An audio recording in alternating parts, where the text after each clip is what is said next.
Nada, solo quería decir que para nuestro equipo es un placer y un honor pues que la organización nos haya dado la oportunidad de participar en este evento, que es de gran interés, y bueno, lo queremos agradecer de forma sincera. Lo que nos propusieron fue hablar de cómo definir el riesgo cardiovascular el riesgo de la enfermedad cardiovascular, se entiende que la población con infección VIH, y también nos hicieron una pregunta de gran actualidad, pero con un pequeño truco. Los pacientes con infección VIH, los pacientes con bajo riesgo, ¿realmente tienen bajo riesgo cardiovascular? Vamos a intentar contestarlo. Para empezar, diría que es bien conocido que los pacientes con infección VIH en relación a la población general tienen un riesgo mayor de presentar eventos cardiovasculares. Aquí veis que a lo largo de las últimas décadas múltiples estudios se ha visto que el efecto más o menos es de 2 veces el riesgo que la población general de padecer eventos cardiovasculares. Esto es una revisión sistemática relativamente reciente y con gran número de pacientes. Y también que en estos 25 años pues se ha aumentado la proporción de enfermedad cardiovascular que se puede atribuir al VIH, hasta ser cercano al 1% de todas las enfermedades cardiovasculares. Esto a nivel epidemiológico, como digo, se ha repetido, y también a nivel, cuando vamos a buscar enfermedad subclínica, ya bien sea a nivel del índice media carotidea, que es un marcador de enfermedad subclínica cardiovascular, o cuando vamos a mirar las placas coronarias, como se muestra en este ejemplo muy ilustrativo del estudio REPRIP, en donde se compararon pacientes asintomáticos y sin uso de estatinas y sin que se conociera que tuvieran enfermedad coronaria, y a ellos se les hizo una prueba de imagen coronaria y se comparó los pacientes del estudio REPRIP, que como veis pues tienen un riesgo cardiovascular relativamente bajo, de 5, frente a 2 cohortes, una de pacientes asintomáticos también de bajo riesgo y otra de pacientes ya con enfermedad coronaria, y se vio que los pacientes, aquí en azul, las columnas en azul, los pacientes con infección VIH de bajo riesgo pues presentaban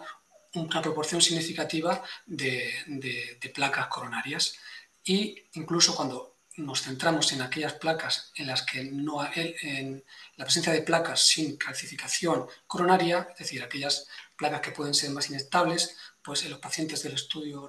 pacientes con infección VIH en relación a pacientes no VIH, pues también la proporción era significativamente más alta. Incluso en aquel subgrupo de pacientes de bajo riesgo, los pacientes con infección VIH, pues había una proporción también mayor. O sea que, lo miremos por donde lo miremos, los pacientes con infección VIH tienen un riesgo aumentado. Y particularmente, esto también es algo que se ha repetido a lo largo de los estudios, particularmente los pacientes jóvenes, como veis aquí son las tasas de incidencia en rojo en los pacientes VIH y en azul en la población general. Los pacientes jóvenes son los que hay un mayor cociente de riesgo en relación a la población no VIH, de riesgo de padecer eventos cardiovasculares. Y también algo que se repite es que el efecto protector de las mujeres no se ve, del sexo femenino no se ve en la población VIH. Este es un trabajo que hicimos nosotros comparando los ingresos por ictus y infarto en la población española y los frente a pacientes VIH y no VIH, y las mujeres pues presentaban un riesgo significativo incluso mayor que los hombres, y también, como veis, a edades tempranas, tanto de ictus como de infarto de miocardio. ¿Y a qué se debe todo esto? Bueno, no lo sabemos todo, pero sí que se saben bastantes cosas de a qué se puede ver este aumento de riesgo. Pues por un lado, los pacientes con infección de VIH presentan también factores tradicionales de riesgo cardiovascular,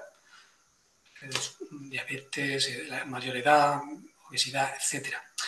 Y luego hay una constelación de factores genuinamente VIH que se han implicado en los mismos, como puede ser la inflamación asociada al VIH, las coinfecciones, la translocación bacteriana, la terapia antirretroviral. Y bueno, de los factores tradicionales de riesgo, yo quería destacar principalmente uno de ellos por dos circunstancias. Una que es potencialmente modificable, y otra que tiene gran importancia, que es el tabaquismo. Porque en esta revisión sistemática, metaanálisis de bastantes estudios a todo lo largo del mundo, pues se vio que el tabaquismo entre los pacientes con VIH está en torno a 1,5 veces, 2 veces más de riesgo que la población sin VIH. Y como digo, esto es algo potencialmente evitable, modificable, y además puede suponer, como veis, los pacientes con infección VIH hasta 1/3 de causa de padecer, y en este caso, infarto agudo de miocardio. Esta es la cohorte americana ACORD, y como veis, pues es un factor importante como causa de riesgo en estos pacientes, a diferencia de otros pacientes potencialmente más asociados al VIH que no tienen esa proporción tan grande.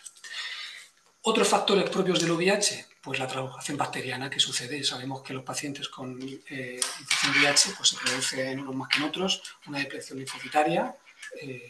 a nivel intestinal especialmente, y eso favorece, como vemos aquí, un aumento del DNA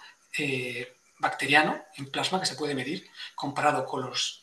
pacientes, personas sin VIH, ya sea pacientes en tratamiento y sin tratamiento, o pacientes en tratamiento y con supresión virológica. Y esta carga plasmática, esta carga de DNA bacteriano, es decir, como expresión de translocación bacteriana, pues al cabo de 48 semanas no se consigue, de 48 semanas de tratamiento eficaz, no conseguimos que disminuya, sino que se estabiliza finalmente. Y nosotros hemos intentado, en nuestro equipo también, ir un paso más allá y ver si existe algún patrón de microbioma que se asocie con una mayor progresión de la enfermedad carotidia, como un marcador subrogado de infección cardiovascular. Efectivamente hemos conseguido asociar, encontrar un patrón de mayor riesgo, y que esto, bueno, habla más del papel de la microbiota en estos pacientes. Luego, además, las coinfecciones. Estos pacientes pues, tienen también más riesgo cardiovascular porque muchos de ellos hay una mayor prevalencia que la población general de coinfecciones. Hablamos de tuberculosis, hablamos de virus de hepatitis, y hablamos también principalmente de virus del grupo herpes. En concreto, el CMV, como se quiere ilustrar en este caso, se vio que en estos pacientes pues, presentaban células CD4 sensibilizadas frente a este epítopo concreto del CMV, más que los pacientes sin infección VIH. Y bueno, este epítopo pues, es el que presenta las células endoteliales cuando están infectadas con el CMV, y claramente se ha relacionado con mayor inflamación crónica y con mayor riesgo de enfermedad cardiovascular en los pacientes coinfectados. Esto es un ejemplo con el CMV que está bien descrito, pero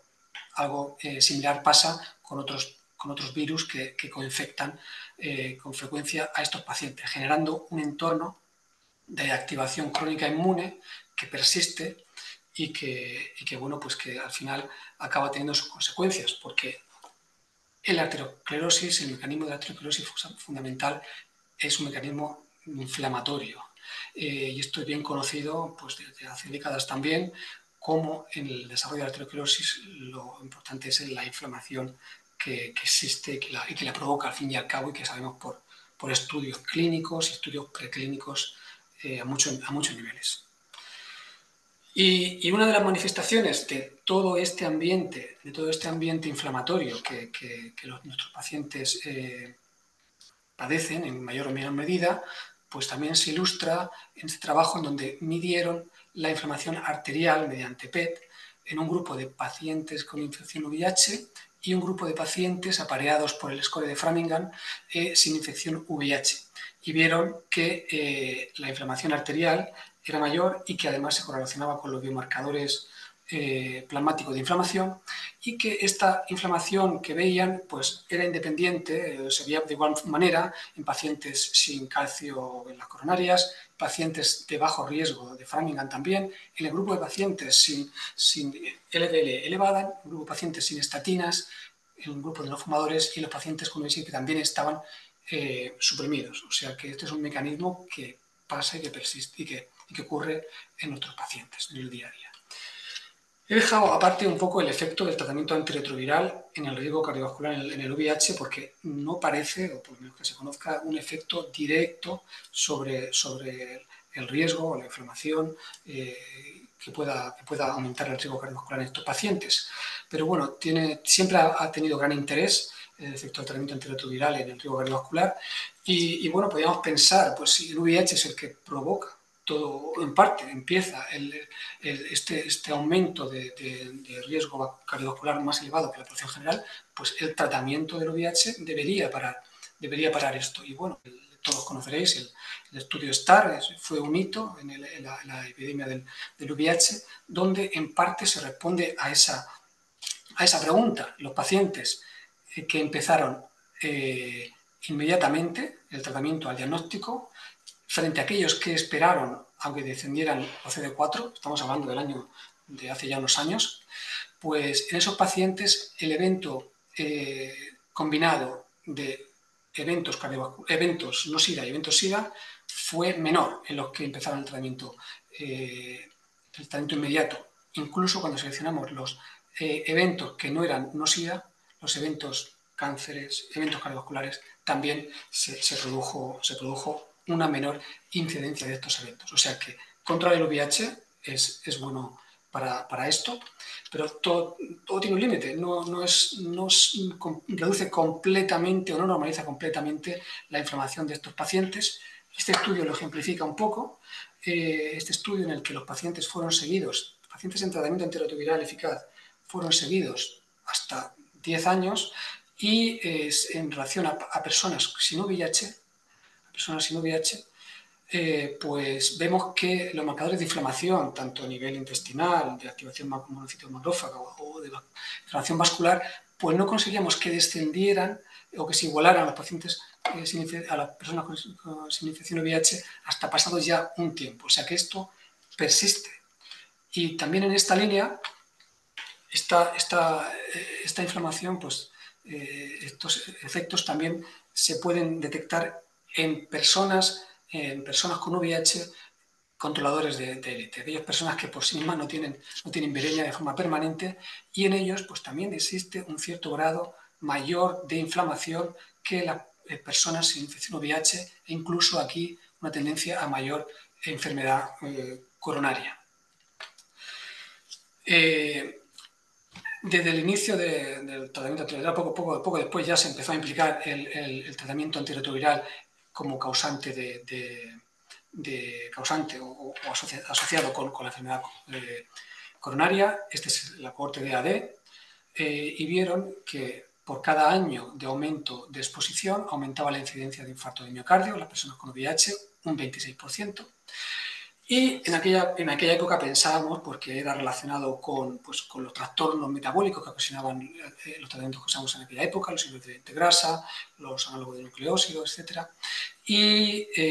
efectivamente, eso es lo que parecía en este estudio, porque cuando ajustaban por el colesterol, por triglicéridos, pues ese riesgo, en principio, asociado al tratamiento, a la exposición al tratamiento territorial, disminuía. Es verdad que puede quedar un legado de aquel tratamiento las personas con VIH estuvieron expuestas, igual que el legado de la inmunosupresión previa a empezar el tratamiento. Y aquí pues es algo que lo ilustra. Estos pacientes, en este estudio, con 700 pacientes, más de la mitad de ellos que estaban expuestos a análogos de timidina o a DDI, por una media de 6 años, cuando fueron al cabo de 10 años a revisar si persistían efectos metabólicos, pues vieron que persistía mayor grasa visceral, que los pacientes no infectados y que los pacientes con infección VIH que no habían estado expuestos, y también que estos pacientes con algo de timidina tenían mayor riesgo de tener al cabo del tiempo hipertensión e hipercolesterolemia. Bueno, en principio esto era otra época, nos ha enseñado mucho. Ahora, principalmente los pacientes, la indicación de tratamiento de los pacientes es con inhibidor de la grasa. Y ha surgido también una preocupación porque en los ensayos clínicos de desarrollo, donde estaban los inhibidores de la integrasa, con otros fármacos comparadores, pues se vio un aumento modesto del peso, el cambio del peso y el peso absoluto de de las personas con infección VIH en relación a otra familia de fármacos. La verdad es que pues poco después esta cohorte australiana y europea dijeron, vamos a mirar si esto sucede en nuestros pacientes. Ellos tenían 23.000 personas con infección VIH, la mitad de ellos que habían estado expuestos en medio de la integrasa, y a muchos de ellos pues, habían tenido un infarto o una enfermedad cardiovascular, y quisieron ver si los fármacos inhibidores de la integrasa pues, tenían una implicación en esto. La verdad es que era una tarea difícil porque la mayoría de los pacientes a mayor riesgo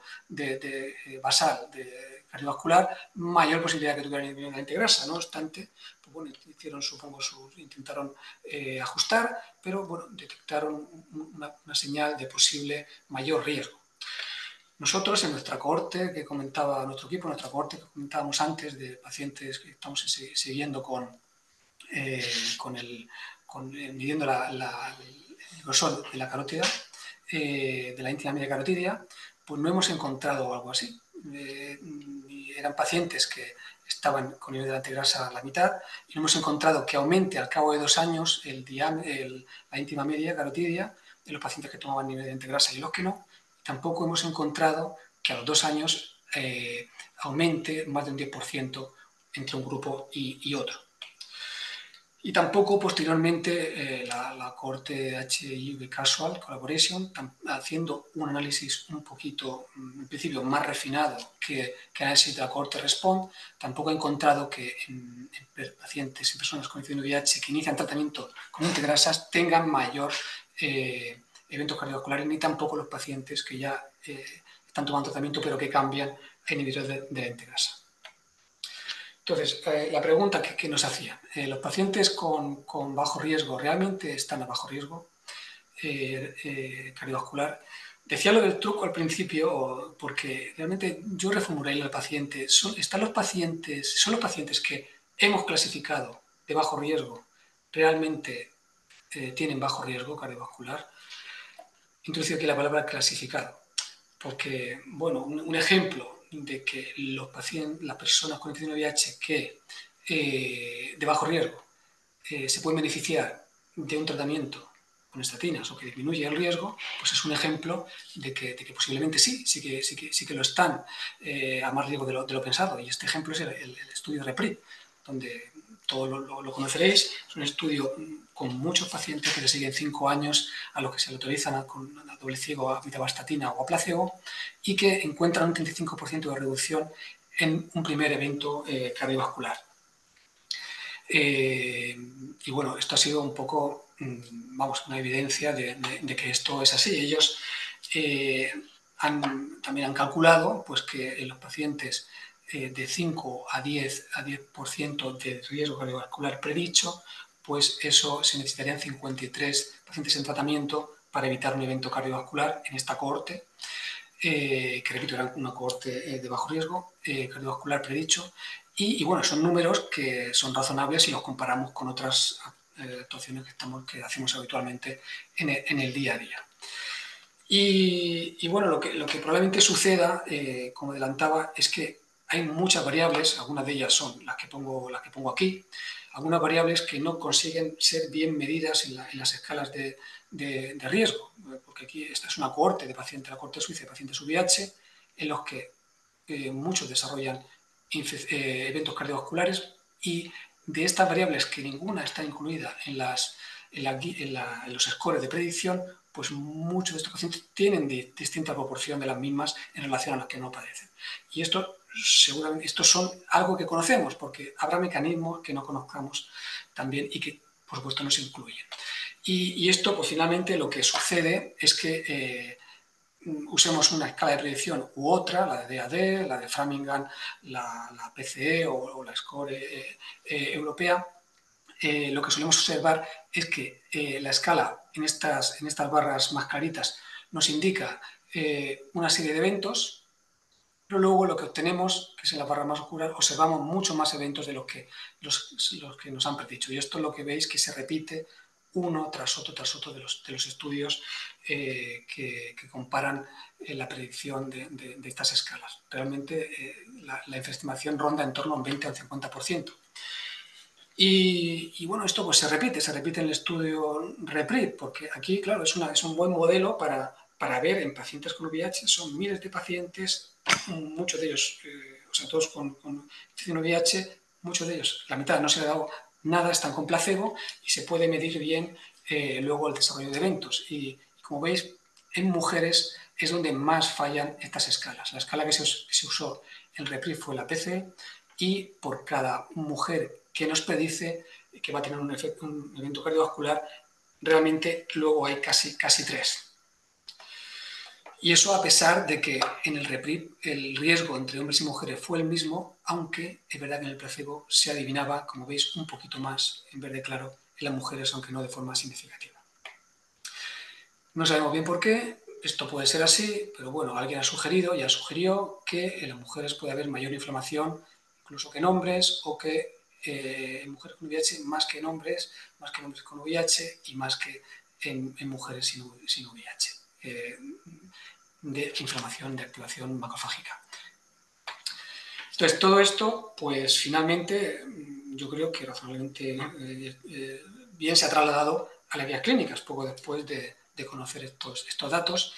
Y básicamente, pues la guía británica, las guías americanas y las guías europeas, pues lo han trasladado, y lo que vienen a coincidir la mayoría es que en pacientes por encima de 40 años como prevención primaria, y por encima de 5, de un riesgo de mayor de 5, un riesgo predicho mayor de 5, pues que se recomienda, esa es la palabra que usan, el uso de estatinas en estos pacientes. En personas con menos de 5, algunas guías se posicionan en dar, se inclinan a darlo, aunque no lo recomiendan abiertamente, y es algo más que hay que individualizar. Y bueno, esto era más o menos lo que quería decir. Quería acabar con unos mensajes a modo de resumen, que la infección VIH pues, supone un incremento del riesgo en torno a 2 veces sobre la población general de padecer enfermedades cardiovasculares, que esto se debe parcialmente también a factores genuinos relacionados con el VIH y también a otros mecanismos que no se conocen y que a lo mejor pues, con estudios como el REPRIP, que están dando más datos, pues nos ayuda a conocer. Que las escalas que usamos hoy día para estimar el riesgo en pacientes con infección de VIH clasifican mal a los pacientes de bajo riesgo, los clasifican como de bajo riesgo cuando no lo son. No todos los que clasifican de bajo riesgo lo serán, pero algunos sí que serán de alto riesgo. Y esto sucede particularmente en mujeres y a veces en jóvenes también. Que el estudio REPRIP pues, nos ha puesto de manifiesto que pacientes aparentemente de bajo riesgo pues, se pueden beneficiar de estatinas como prevención primaria, y que, no obstante, esto necesita aclaraciones y que se necesitan más esfuerzos para mejorar las escalas de riesgo que estamos utilizando y para conocer sobre todo también los mecanismos que subyacen a este exceso de riesgo. Y muchas gracias.